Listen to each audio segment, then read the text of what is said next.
8 SEC records that will never be broken. And what do you think number one on this list is? Pete Maravich's career scoring average. In football. Oh, Sorry, football. Football. Yeah, Records. That will never be broken, Yeah, that by one's the in way. good shape. Yeah. God, so football records that'll never be broken. Well, I don't think anybody's going to have a worse winning percentage in their career than Chad Morris. That's a fair point, but this one obviously is touchdown passes in a season.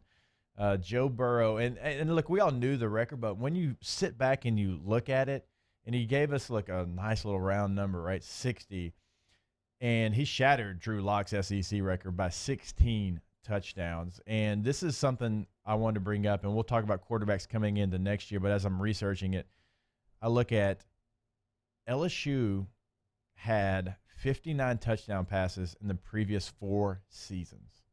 4, and he had 60 in one season. I don't know if I'm with the records that'll never be broken. I mean, look at the era of football we're in. People are throwing it all over within the place. the SEC. I don't think that'll ever be broken. Ever? Dude, you're gonna need to play the 15 games. But for sure. But just to be there and to see the level of execution that I've never seen it before in my life, and I've watched a lot of football with a lot of great quarterbacks.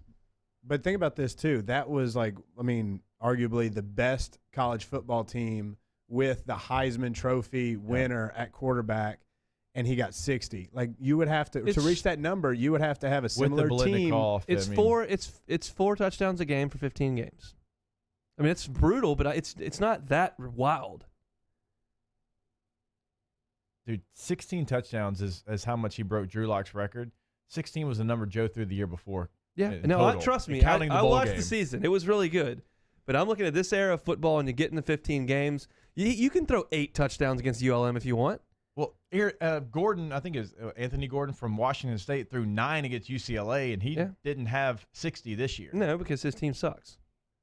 Okay, well, I'm not saying. I want to be very clear. I'm not saying SEC records. Yeah, and I'm not saying that I think that someone's going to break it in the next 3 years. I'm just saying you give 30 years here in this era of football where you're throwing it all over the yard. I don't know if we do poll questions of the day anymore, but that's going to be our poll question of the day. And we only got 30 minutes, so go ahead, hit us up on Twitter at HangingOn1045 and let us know, will Joe Burrow's single-season touchdown passing record ever be broken within the SEC? Fair enough? Sure. I think you're going to lose this one. You're taking, y'all are being very absolutist on this. Like, I'm not telling you I think it's going to get broken anytime soon. I'm just saying it's doable. It's not Cy Young's 500 wins, which literally no one is ever going to do again. I think it's close. I think you're underestimating the record. I just laid it out. I think so too. 15 games, 4 touchdowns a game. He just broke Colt Brennan's record that honestly, I thought that was going to be a tough one. And Colt Brennan did that in the WAC. And Joe got 15 games. Brennan probably got 13. And we're talking about the SEC, though. Like of course.